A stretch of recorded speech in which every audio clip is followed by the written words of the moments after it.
Nestle baby powder बेचता। Europe के देशों में बेबी पाउडर बिकता नहीं। यूरोप के देशों में बेबी पाउडर को बेबी किलर कहते। मैंने यूरोप के कई देशों में देखा है, बड़े बड़े होर्डिंग्स लगे रहते हैं, एडवर्टाइजमेंट जिन पर दिया जाता है सरकार की तरफ से कि आप अपने बच्चे को बेबी पाउडर मत खिलाइए। क्यों? क्योंकि उसमें जहर है। तो पूरे यूरोप में जो बेबी पाउडर बेबी किलर कहा जाता है, वही बेबी पाउडर हिंदुस्तान में धड़ल्ले से बिक रहा है। और बहुत वर्षों तक इस देश में जो बेबी पाउडर बिकता था, उसके डिब्बे पर कुछ भी लिखा नहीं होता था। जब यह सब हंगामा हुआ पार्लियामेंट में, हमारे जैसे विचार वाले दिल्ली में कुछ डॉक्टर्स हमको मिले और उन्होंने भी पार्लियामेंट पे दबाव डलवाया, हंगामा करवाया। तब जाके भारत सरकार ने सिर्फ इतना सा आदेश दिया कि कंपनियों को बेबी पाउडर के डिब्बों पर यह लिखना जरूरी होगा कि मां का दूध बच्चे के लिए सर्वोत्तम है। बस बात खत्म हो गई। माने हमको यह उम्मीद थी कि सारे देश में यह रेगुलेशन आ जाएगा कि मां का दूध ही बच्चे को पिलाया जाए, बेबी पाउडर बिल्कुल नहीं पिलाया जाए। लेकिन कोर्ट में जाने के बाद और कोर्ट से फैसला होने के बाद सरकार ने सिर्फ इतना किया कि बेबी पाउडर के डिब्बे पर लिखवा दिया कि मां का दूध बच्चे के लिए सर्वोत्तम है। और वो उसी तरह से लिखा जाता है जिस तरह से सिगरेट की डिब्बी पर लिखा रहता है। सिगरेट पीना स्वास्थ्य के लिए हानिकारक है। फिर भी जो पढ़े लिखे लोग हैं, जिनकी आंखें हैं, वो आंखों से अंधे हैं। ये लिखा हुआ है कि सिगरेट पीना स्वास्थ्य के लिए हानिकारक है, फिर भी सूंघते ही रहते हैं और सुट्टा लगाते ही रहते हैं। कुछ उसी तरह की हालत हिंदुस्तान की माताओं की भी है कि जो जितनी ज्यादा पढ़ी लिखी हैं, वो उतना ही ज्यादा बेबी पाउडर अपने बच्चों को खिलाती हैं। और विज्ञापन कुछ इस तरह से किया जाता है कि हमारा मुन्ना 3 महीने का हो गया तो मैंने तो बेबी पाउडर खिलाना शुरू कर दिया, अब आप क्या कर रहे हैं? तो कभी कभी तो मुझे यह लगता है कि जैसे हिंदुस्तान में जब से बेबी पाउडर आया तभी से बच्चे जवान हो रहे हैं, बिना बेबी पाउडर के तो लोग बड़े ही नहीं हुए होंगे इस देश में। कुछ ऐसा माहौल है पूरे देश में। और इतने धड़ल्ले से बेईमानी के साथ नेस्ले कंपनी का ये रोज एडवर्टाइजमेंट आता है। लेकिन मुझे दूसरा एक और बड़ा दुर्भाग्य लगता है कि आप जैसे जागरूक डॉक्टर खामोश बैठे हुए हैं। एक तरफ भारत सरकार इस साल एक वर्ष मना रही है, शायद आपको कुछ पैम्फलेट आए होंगे और माहिती मिली होगी। इस साल का जो वर्ष है वो मां का दूध बच्चे के लिए सर्वोत्तम है, इस वाक्य के आधार पर यह वर्ष मनाया जा रहा है। और जगह जगह भारत सरकार लाखों करोड़ों रुपए खर्च कर करके सेमिनार करवा रही है ताकि मांओं को समझाया जाए कि आपका दूध बच्चे के लिए सर्वोत्तम है। तो मैं अक्सर उनसे कहता हूं कि यह फालतू का खर्चा कर रहे हो करोड़ों रुपए का, इससे ज्यादा आसान है यह बेबी पाउडर बिकना ही बंद करा दो, बात ही खत्म हो जाएगी।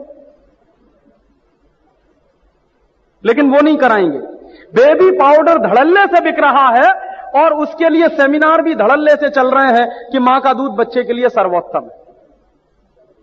अब जिनको समझना चाहिए कि मां का दूध बच्चे के लिए सर्वोत्तम है, वो सेमिनार में आते नहीं, वो तो अपने घर में टेलीविजन के सामने बैठकर सीखते हैं कि नेस्टम पिलाएं कि सेरेलक पिलाएं। दुर्भाग्य से जिनको सेमिनार में जाना चाहिए, समझना चाहिए, वो जाते नहीं है। और जिनको ये समझ है वो कोई कैंपेन चलाते नहीं है इस देश में। ये सबसे बड़ी कमनसीबी है इस देश में। और उससे भी ज्यादा दूसरी कमनसीबी है कि कॉलगेट नाम का टूथपेस्ट बिक रहा है इंडियन डेंटल मेडिकल एसोसिएशन के प्रमाण से। मुझे जरा आप बताइए कि कब इंडियन डेंटल मेडिकल एसोसिएशन ने कोई कॉन्फ्रेंस किया और उसमें कॉलगेट के ऊपर प्रस्ताव पारित किया कि हम कॉलगेट को प्रमाणित कर रहे हैं, इसलिए हिंदुस्तान में बिकना चाहिए। लेकिन रोज कॉलगेट बिक रहा है आईडीए द्वारा प्रमाणित, इंडियन डेंटल जो प्रैक्टिशनर्स हैं उनके एसोसिएशन द्वारा प्रमाणित। तो आप में से कोई डॉक्टर इसका विरोध क्यों नहीं करता? कोई डेंटिस्ट खड़ा होकर इस झूठ को झूठ क्यों नहीं बोलता?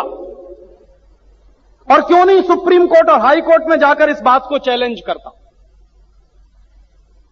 हम तो इसलिए नहीं कर सकते क्योंकि मैं डेंटिस्ट नहीं हूं।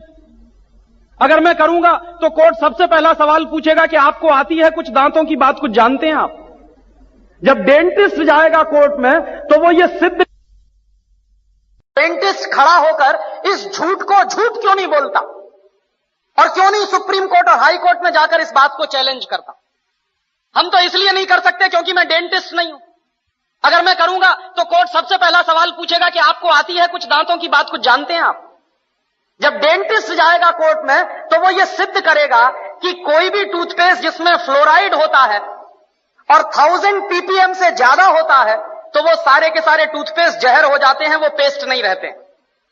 ये बात अगर मैं कहूंगा कोर्ट में तो कोर्ट मेरी बात मानेगा नहीं, वो पूछेगा आपके पास डिग्री है क्या? सत्य मुझे मालूम है कि 1000 ppm से ज्यादा अगर फ्लोराइड है किसी भी टूथपेस्ट में तो वो टूथपेस्ट नहीं है, जहर है। लेकिन कोर्ट मेरी बात तब मानेगा जब मैं उसको यह सिद्ध करूं कि मेरे पास दांतों की डॉक्टरी का प्रमाण पत्र है। दुर्भाग्य से जिनके पास दांतों की डॉक्टरी का प्रमाण पत्र है वो कोर्ट में जा नहीं रहे हैं, और जिनके पास प्रमाण पत्र नहीं है वो बाहर रह के खिसिया के रह जा रहे हैं, हमारे जैसे लोग। और धड़ल्ले से कॉलगेट बिक रहा है इसके। माने मुझे कभी कभी लगता है कि हिंदुस्तान के सारे डेंटिस्टों का यह सरासर अपमान है जो रोज टेलीविजन पर विज्ञापन के रूप में दिखाया जाता है। ऐसे ये कंपनी है हिंदुस्तान लीवर, वो अपना लाइफ बॉय साबुन बेच रही है, family doctors welfare association of India द्वारा प्रमाणित। ये कौन सा एसोसिएशन इस देश में बन गया और कब इन्होंने लाइफ बॉय साबुन को प्रमाण पत्र दे दिया? लेकिन रोज विज्ञापन उनका ये है, और हम सब खामोशी के साथ बैठते हुए इसको देख रहे हैं, और ये देश के साथ भयंकर गद्दारी का काम चल रहा है, बेईमानी का काम चल रहा है।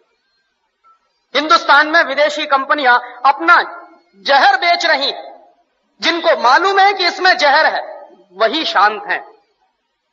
जितने डॉक्टर्स हैं न्यूट्रिशनल, जिनको न्यूट्रिशन का बहुत ज्ञान है, दिल्ली में एक डॉक्टर जैन है ऑल इंडिया इंस्टीट्यूट में, जो न्यूट्रिशन डिपार्टमेंट के हेड माने जाते हैं। मैंने एक दिन पूछा कि डॉक्टर साहब ये पेप्सी कोला में क्या है? तो कहने लगे कार्बन डाइऑक्साइड है। मैंने कहा और क्या है? फॉस्फोरिक एसिड है। मैंने कहा और क्या है? सोडियम ग्लूटामेट है। मैंने कहा और क्या है?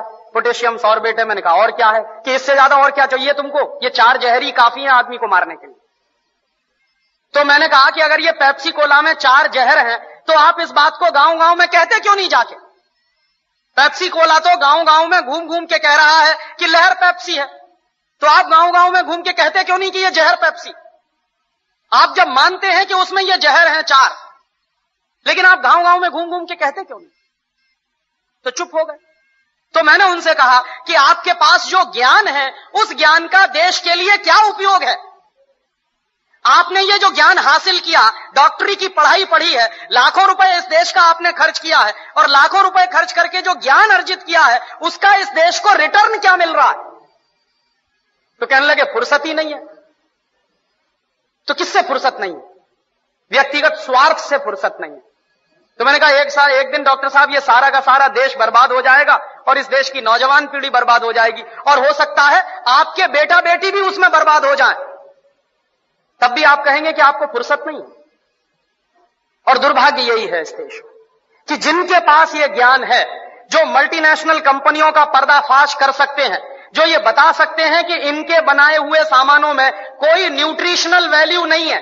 डॉक्टर जैन ने ही मुझको कहा कि पेप्सी कोला और कोका कोला में 1 पैसे का भी न्यूट्रिशनल वैल्यू नहीं है, और देश के लोग 10 रुपया खर्च कर रहे हैं पेप्सी पीने के लिए और कोका पीने के लिए। 10 रुपया खर्च करके 1 पैसे की भी न्यूट्रिशनल वैल्यू नहीं मिल रही है हमको, लेकिन वो देश में सबसे ज्यादा बिक रहा है, धड़ल्ले से बिक रहा है। लोग अब शुद्ध पानी पीना पसंद नहीं करते, उसकी जगह पेप्सी और कोका कोला पी लेते हैं। तो जिस चीज की 1 पैसे की 1% भी न्यूट्रिशनल वैल्यू ना हो, और वो चीज इस देश में महंगी बिक रही हो दूध से ज्यादा। पेप्सी कोला बिकता है 33 रुपए लीटर का, और दूध बिकता है 14 रुपए लीटर का।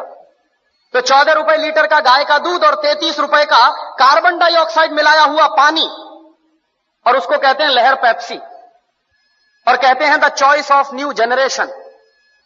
The choice of new generation नहीं है, बल्कि choice of new D generation है। लेकिन करें क्या उसका? और उससे भी ज्यादा मुझे गुस्सा तब आता है जब हिंदुस्तान में कुछ कंपनियां अपने हेल्थ टॉनिक बेचती हैं जिनमें हेल्थ के नाम पर कुछ नहीं है। Bournvita, Complan, Maltova, Horlicks, Protinex, ऐसे तमाम तरह के जो हेल्थ टॉनिक्स बिक रहे हैं, डॉक्टर जैन के अनुसार इनमें किसी में भी हेल्थ के नाम पर कुछ नहीं है। और आप चाहें तो अपने बच्चे को चने का सत्तू खिलाएं, जौ का सत्तू खिलाएं, तो उससे जितनी हेल्थ बनेगी, आप 100 डिब्बे प्रोटीनेक्स के खिला लीजिए, कोई हेल्थ नहीं बनने वाली। 100 डिब्बे आप बॉर्नवीटा के खिला दीजिए, कुछ नहीं बनने वाला उससे। और आप अगर एक डिब्बा बॉर्नवीटा का खरीदेंगे तो कम से कम 200-250 रुपए का है 1 किलो का। तो 200-250 रुपए का 1 किलो बॉर्नवीटा खरीद के तो खाएंगे, लेकिन किसी को आप कहिए कि मूंगफली खाओ गुड़ के साथ, तो नहीं खाएगा कोई। रोज अगर गुड़ के साथ मूंगफली खाएं तो जितनी प्रोटीन उससे मिलती है, जितना कार्बोहाइड्रेट उसमें से निकलता है, जितनी और दूसरी चीजें हमको मिलती हैं, उतनी 100 पैकेट बूस्ट खाने से नहीं मिल सकती। लेकिन मुश्किल से मूंगफली का गुड़ के साथ खाने का प्रचार तो नहीं है, लेकिन बॉर्नवीटा का प्रचार है। और ये जो बॉर्नवीटा, मॉल्टोवा, इन तमाम चीजों में मिलाते क्या है? एक बार मैंने डॉक्टर जैन से कहा कि आपके पास तो ऑल इंडिया इंस्टीट्यूट की इतनी बड़ी लेबोरेटरी है, आप जरा इसमें पता करिए कि ये मिलाते क्या है, कैसे बनाते हैं बॉर्नवीटा। तो उन्होंने 3 महीने के बाद मुझे एक लंबी सी चिट्ठी भेजी, उसमें हर एक के बारे में लिखा कि देखो बॉर्नवीटा कैसे बनता। बॉर्नवीटा बनता है मूंगफली की खली से, मूंगफली की खड़, माने मूंगफली के दाने में से तेल निकालने के बाद जो वेस्ट बचता है, उससे बनता है बॉर्नवीटा। मेरे गांव में मूंगफली के तेल के निकालने के बाद जो वेस्ट बनता है उसको जानवर खाते हैं, लेकिन हमारे देश में इंटेलिजेंट लोग वही खाते हैं बॉर्नवीटा के नाम पर। और आप बाजार में चले जाइए, मूंगफली की खली आपको 20-25 रुपए किलो में मिल जाएगी। गुजरात में तो उससे भी सस्ती मिलेगी। मैं तो मेरे गांव की बात कर रहा हूं जहां मूंगफली होती नहीं बिल्कुल। यहां तो सिंगदाना इतना होता है गुजरात में, मुश्किल से 20-25 रुपए किलो में खली मिलेगी, उसको वो बेचते हैं 200-250 रुपए किलो में। और हम लोग तकनीकी भाषा में कहते हैं वैल्यू एडेड हो गया। काहे का वैल्यू एडेड हो गया? जेब काट ली आपकी और आप कह रहे हैं वैल्यू एडेड हो गया। उन्हीं डॉक्टर जैन साहब ने मुझे बताया कि हॉर्लिक्स में क्या है, कुछ नहीं है, जौ का सत्तू और चने का सत्तू। बिहार में उसको हम लोग कहते हैं सत्तू, अंग्रेजी में कहते हैं हॉर्लिक्स। अब किसी से आप पूछिए कि सत्तू खाओगे, कहेगा क्या फालतू की बात कर रहे हैं आप। और पूछिए हॉर्लिक्स खाओगे, हाँ खाएंगे। क्यों खाएंगे? क्योंकि अंग्रेजी का नाम है और बड़ा भारी नाम है हॉर्लिक्स। कहने में लगता है कि हाँ कुछ इंपोर्टेड जैसी चीज है। उसमें कंटेंट क्या है? कुछ नहीं। उस पर लिखा हुआ है साफ साफ, इट इज मॉल्टेड। मॉल्ट माने ही होता है जौ का सत्तू। जौ का सत्तू बाजार से खरीद लीजिए, चने का सत्तू बाजार से खरीद लीजिए, 20-25-30 रुपए किलो में मिलेगा। लेकिन हॉर्लिक्स खरीदिए तो 160 रुपए में 1 किलो मिलेगा। और ये जितने हेल्थ टॉनिक्स बिक रहे हैं, इनमें से किसी से भी 1 पैसे की हेल्थ नहीं आती। लेकिन हिंदुस्तान की क्या बर्बादी है, हर साल हम 1000 करोड़ रुपए के हेल्थ टॉनिक्स खाते हैं इस देश में। हर साल 1 पैसे भी हेल्थ जिससे नहीं आती, सिर्फ एक मेंटल सेटिस्फैक्शन है, कोई हेल्थ नहीं है उससे। लेकिन 1000 करोड़ रुपए के हेल्थ टॉनिक्स इस देश में बिक जाते। क्यों बिकते हैं जानते हैं? टेलीविजन पर एक इडियोटिक एडवर्टाइजमेंट आता, एक छोटा सा बच्चा कूदते हुए आता, कहता I am a Complan boy. तो एक छोटी बच्ची कहती है I am a Complan girl. इसका माने क्या है? मैं कॉम्प्लोन का बेटा हूं। और बच्ची कह रही है मैं कॉम्प्लोन की बेटी हूं। और कॉम्प्लोन क्या है? टिन का डिब्बा। अब आप तो डॉक्टर हैं, आप जरा बताइए कि टिन के डिब्बा के भी बेटा बेटी हो सकते हैं? ऐसा कोई साइंस है दुनिया में? लेकिन चल रहा है सारे देश में। इसलिए बिक रहा है कॉम्प्लोन, इसलिए बिक रहा है बॉर्नवीटा। और क्या उसका नाम है तेंदुलकर। वो कहता है मेरी शक्ति बूस्ट, माने सचिन तेंदुलकर की शक्ति बूस्ट। तो सचिन तेंदुलकर की अम्मा को एक आप चिट्ठी लिखिए कि ये सचिन तेंदुलकर बूस्ट पी के तेंदुलकर बना है क्या? कपिल देव की शक्ति बूस्ट। कोई भी खिलाड़ी बूस्ट खा के खिलाड़ी नहीं बन सकता। एक सबसे ज्यादा महंगा खिलाड़ी माना जाता है टेनिस का, उसका नाम है बोरिस बेकर। सबसे ज्यादा ताकतवर भी है। उसकी लगाई हुई एस सर्विस 160 किलोमीटर प्रति घंटे की रफ्तार से निकलती है। माने ट्रेन भी जिस रफ्तार से नहीं जाती, उस रफ्तार से उसकी गेंद जो मारता है वो जाती है। कितनी पावर होगी उसके शॉट्स में। और आप कभी भी बोरिस बेकर को देखिए, खेल जब भी रुकता है 5 मिनट के लिए, 2 मिनट के लिए, बैग में से केला निकाल निकाल के खाता रहता है हमेशा। तो बोरिस बेकर को शक्ति मिलती है केला खा के। तेंदुलकर कहते हैं कि हमको शक्ति मिलती है बूस्ट खा के। केले में जितनी शक्ति है दुनिया के किसी भी हेल्थ टॉनिक में हो नहीं सकती। लेकिन दुर्भाग्य क्या है कि इन चीजों का प्रचार इस देश की जनता में ना के बराबर है। और इस देश की जनता जो है एक अजीब तरह की पैसिमिज्म में जिंदा है। कैसे जिंदा है साहब? शहर में बूस्ट खिलाते हैं तो गांव के लोग भी कहेंगे हम भी खिलाएंगे। शहर में बच्चे को नेस्टम और सेरेलक पिलाते हैं तो गांव की महिलाएं भी कहती हैं कि हम भी करेंगे, क्योंकि वो मानते हैं कि शहर वाले बाबूजी हो गए हैं, इसलिए कि वो बूस्ट खाते हैं, इसलिए कि वो सेरेलक और नेस्टम पिलाते हैं, इसलिए गांव के लोग भी बाबूजी बनने के चक्कर में वही सब कर रहे हैं जो शहर के लोग कर रहे हैं। और ये 100% इस देश के लोगों की इग्नोरेंस है।